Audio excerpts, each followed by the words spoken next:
Separate electorate के लिए अंग्रेज क्यों रजामंद हुए कि इनके अपने वोट से ही, इनके अपने समाज के वोट से ही इनको असेंबली और पार्लियामेंट में जाने का मौका मिलना चाहिए।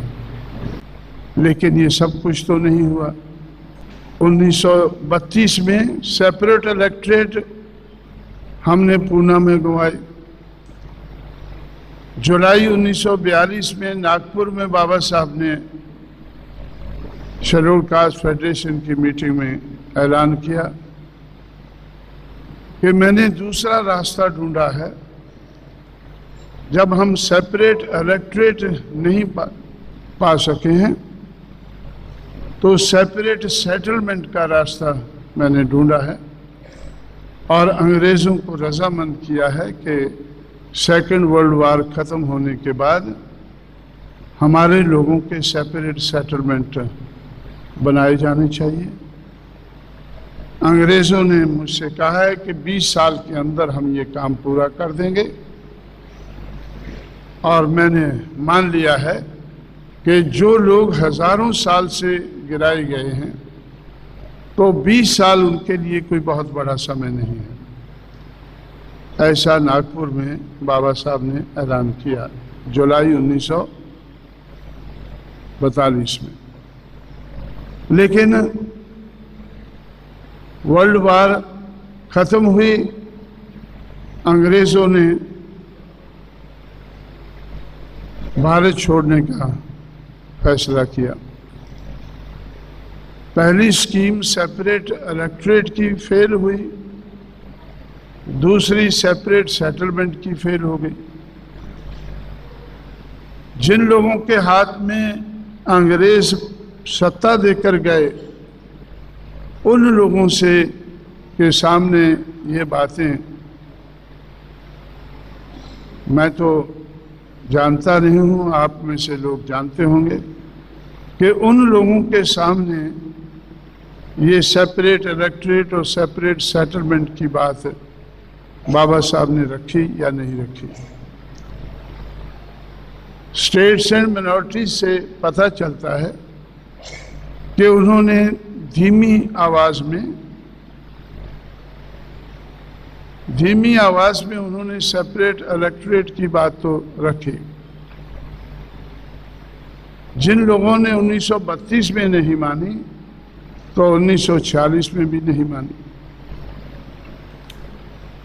अब सेपरेट सेटलमेंट की बात के बारे में मुझे ज़्यादा ज्ञान नहीं है, लेकिन हमेशा मैं कोशिश में रहता हूं कि मुझे कुछ पता चल सके।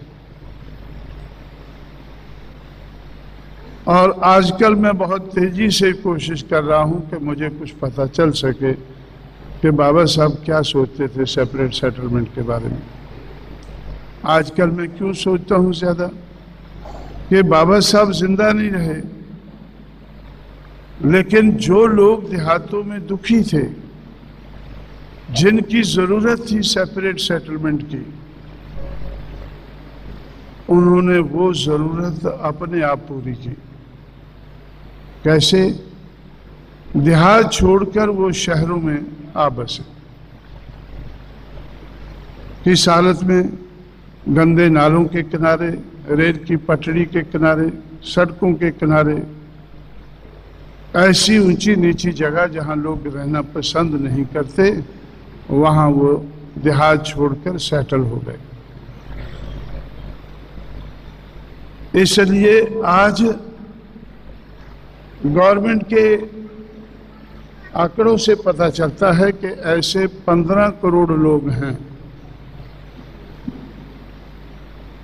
अंग्रेज जाने के बाद आज तक ऐसे 15 करोड़ लोग हैं जो देहात छोड़ने पर मजबूर हुए और शहरों के झोंपड़ों में सेटल होने पर मजबूर हुए। तो सेपरेट सेटलमेंट तो हुए, लेकिन किस हालत में हुए वो भी सोचने वाली बात है। वो भी एक समस्या खड़ी हुई है, उसका भी समाधान करने वाली बात है। इसलिए साथियों, तो हमारे बुजुर्गों के संघर्ष से सबक सीखकर मैंने एक सोच बनाई और उस सोच के आधार पर एक फार्मूला बनाया। उस फार्मूला का नाम है, it is a multiple of three forces, multiple of three factors. वो फार्मूला क्या है? N into D into S is equal to change. हमारे बुजुर्गों के संघर्ष के कारण बदलाव आया है। हमारे बुजुर्गों के संघर्ष के कारण बदलाव आया है, लेकिन बाबा साहब अम्बेडकर के जाने के बाद वो बदलाव रुका है, संघर्ष रुका है। और संघर्ष न होने के कारण वो बदलाव रुका है। अगर वो बदलाव हमें मंजिल तक उसको पहुंचाना है तो हमारे लिए बहुत जरूरी है कि हम सामाजिक और आर्थिक गैर बराबरी का अंत करें।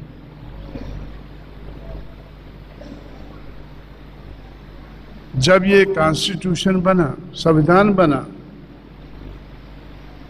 तो बाबा साहब अम्बेडकर ने इस संविधान में जो कमी है वो कॉन्स्टिट्यूएंट असेंबली के सामने रखी कि 26 जनवरी 1950 को हम विरोधाभास की जिंदगी में कदम रखने जा रहे हैं। राजनीति में बराबरी होगी, एक आदमी का एक वोट होगा, एक वोट की एक कीमत होगी, लेकिन सामाजिक और आर्थिक दिशा में वो गैर बराबरी जो हजारों साल से ब्राह्मणिकल सोशल ऑर्डर के आधार पर चल रही है वो उसी तरह से चलती रहेगी। इस गैर बराबरी के चलते हुए, सामाजिक और आर्थिक गैर बराबरी के चलते हुए हम लोग राजनीति में आगे नहीं बढ़ पाएंगे।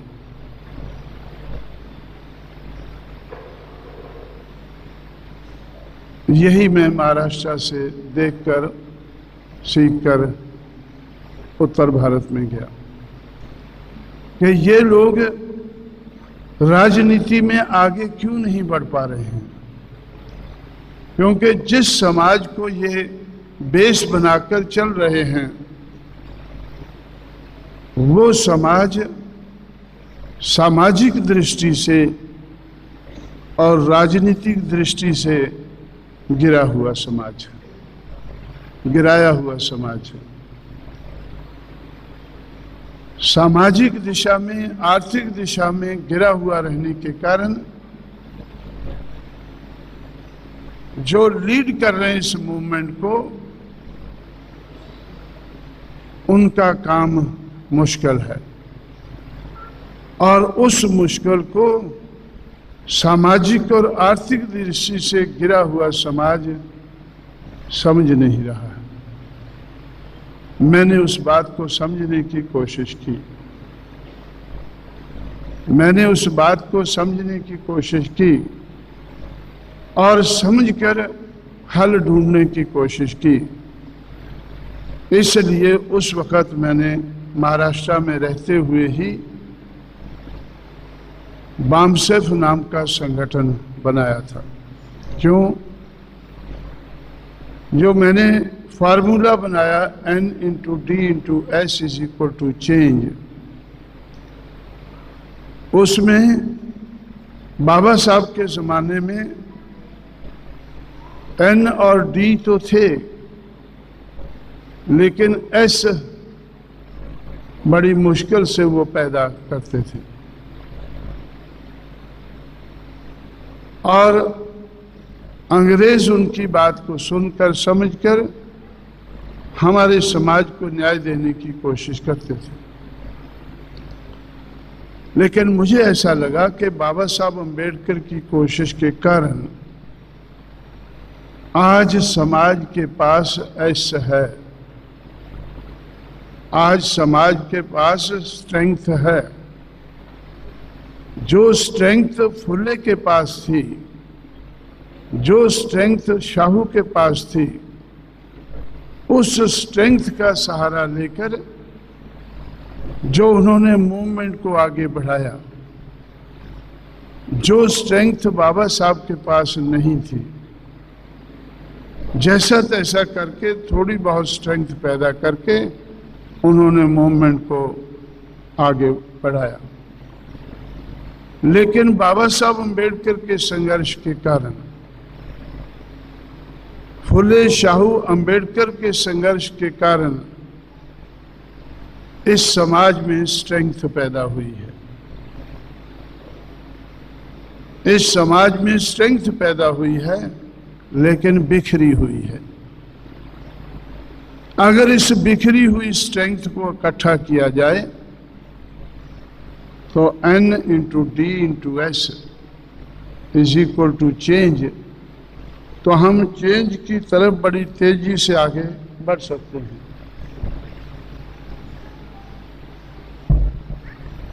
तो ब्राह्मणिकल सोशल ऑर्डर को मैं जेब में रखता हूं हमेशा, इस तरह से खड़ा है। तो इन लोगों के पास हमारे महापुरुषों के संघर्ष के कारण स्ट्रेंथ पैदा हुई, जिस स्ट्रेंथ को हम ऐसा वर्टिकल सोशल ऑर्डर को, तो अगर इस किस्म का ऑर्डर हमें चेंज ऑर्डर लाना है, परफेक्ट इनइक्वालिटी से परफेक्ट इक्वालिटी का ऑर्डर हमें लाना है, तो N into D into S must come into operation. N stands for need, इसीलिए जो बदलाव की जरूरत है वो सबसे ज्यादा इन लोगों को है, जो सबसे ज्यादा गिराए गए हैं। इसलिए जब मैं बहुजन समाज बनाता हूं तो इधर से ऊपर को जाता हूं, इधर से नीचे से ऊपर को ग्रेजुअली हम जाते हैं। और जिनको ज्यादा जरूरत है चेंज की, वो लोग पहले रजामंद हो जाते हैं, उनमें पहले डिजायर पैदा हो जाती है चेंज के लिए। N into D, D for Dzire, N for need, D for Dzire. उनमें पहले डिजायर पैदा हो जाती है कि ऐसा तो ठीक नहीं है, हम गिरे रहें, ऐसी पोजीशन ठीक नहीं है, इसको बदलना चाहिए। तो इसलिए N इंटू D तो बाबा साहब के ज़माने में थे, लेकिन S वाज मिसिंग। और S जो है, फुले शाहू अम्बेडकर के संघर्ष के कारण, खासकर बाबा साहब अम्बेडकर के 1930 से लेकर 1956 तक का जो संघर्ष है, उसके कारण स्ट्रेंथ पैदा हुई। ये स्ट्रेंथ कैसे पैदा हुई? जिन लोगों को हजारों साल से पढ़ना लिखना मना था, वो मनाही दूर हुई इन लोगों के संघर्ष के कारण। और पहले मनाही दूर हुई, फिर इनको पढ़ने लिखने का मौका मिलने लगा। और 1935 में जब शेड्यूल्ड कास्ट और शेड्यूल्ड ट्राइब दो शेड्यूल बने, जब दो शेड्यूल बने, उसमें इन लोगों के लिए, शेड्यूल्ड कास्ट शेड्यूल्ड ट्राइब के लिए स्पेशल कोशिश हुई अंग्रेजों के राज में इनकी गिरावट को दूर करने के लिए। 1935 के इंडिया एक्ट के बाद 1935 का जो संविधान बना, उस संविधान में 2 शेड्यूल रखे गए और उनके आधार पर 1935 के बाद पढ़ाई लिखाई के मामले में इनके बारे में ज़्यादा सोचा गया और आरक्षण के मामले में भी सोचा गया। इसलिए 1948 में पहला साल है जब अछूत कहे जाने लोगों में 4 व्यक्ति सेलेक्ट हुए, के.आर. नारायणन और एक चंडाल, केरला का पलाया और बंगाल का एक चंडाल। क्या नाम है भाई? मैं बार बार बोलता हूँ, भूल जाता हूँ। है आपको याद? चंडाल मौजूमदार,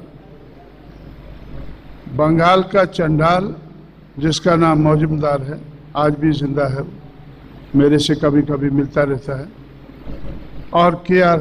नारायणन जो आज राष्ट्रपति है। ये दोनों इंडियन फॉरेन सर्विस में सिलेक्ट हुए।